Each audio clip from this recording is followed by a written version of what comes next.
Pagi Miss Eli, hari ini saya akan mempresentasikan tentang memori internal dan memori eksternal. Memori internal. Pengertian memori internal. Memori internal adalah memori yang dapat diakses secara langsung oleh prosesor. Dalam hal ini, yang disimpan di dalam memori utama dapat berupa data atau program. Fungsi dari memori utama sendiri adalah 1. Menyimpan data yang berasal dari peranti, masukan sampai data dikirim ke ALU arithmetic and login unit untuk diproses. 2. Menyimpan daya hasil pemrosesan ALU sebelum dikirimkan ke peranti keluaran menampung program atau instruksi yang berasal dari peranti masukan atau dari peranti pengingat sekunder. Jenis-jenis memori internal. ROM, read only memory, adalah perangkat keras pada komputer berupa chip memori semiconductor yang isinya hanya dapat dibaca. Jenis memori ini datanya hanya bisa dibaca dan tidak bisa ditulis secara berulang-ulang. Memori ini berjenis non-volatile, artinya data yang disimpan tidak mudah menguap atau hilang, walaupun catu dayanya dimatikan. Karena itu, memori ini biasa digunakan untuk menyimpan program utama dari suatu sistem. ROM pada komputer disediakan oleh vendor komputer dan berisi program atau data. Di dalam PC, ROM biasa disebut BIOS, Basic Input atau Output System, atau ROM BIOS. Instruksi dalam BIOS inilah yang akan dijalankan oleh microprosesor ketika komputer mulai dihidupkan. Sampai sekarang dikenal beberapa jenis ROM yang pernah beredar dan terpasang pada komputer, antara lain PROM, Programmable Read Only Memory, EEPROM, Erasable Programmable Read Only Memory, EEPROM, Electrically Erasable Programmable dan EEPROM, Electrically Erasable Programmable Read Only Memory. RAM, Random Access Memory, merupakan jenis memori yang isinya dapat diganti-ganti selama komputer dihidupkan dan sebagai suatu penyimpanan data yang dapat dibaca atau ditulis dan dapat dilakukan secara berulang-ulang dengan data yang berbeda-beda.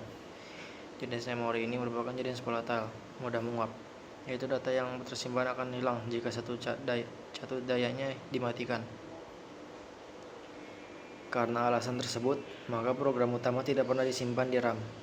Random artinya data yang disimpan pada RAM dapat diakses secara acak. Modul memori RAM yang umum diperdagangkan berkapasitas 128 MB, 256 MB, 512 MB, 1 GB, 2 GB, dan 4 GB. RAM dibagi lagi menjadi dua jenis, yaitu jenis statik dan dinamik.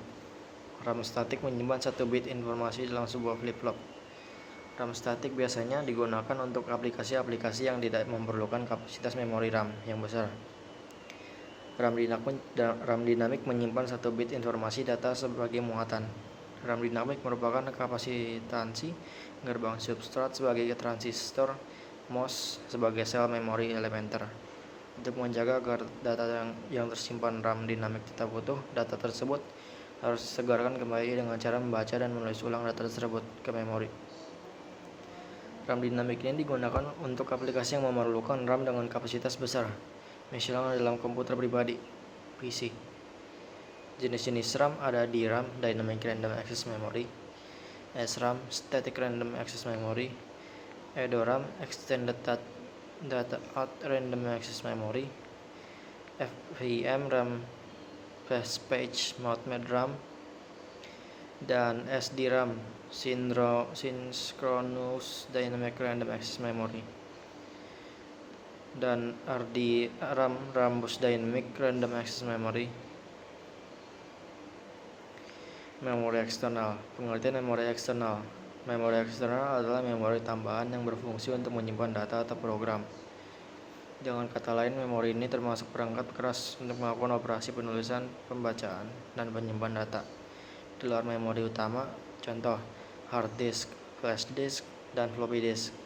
Pada dasarnya, konsep dasar memori eksternal adalah menyimpan data bersifat tetap, non-volatile, baik pada saat komputer aktif atau tidak.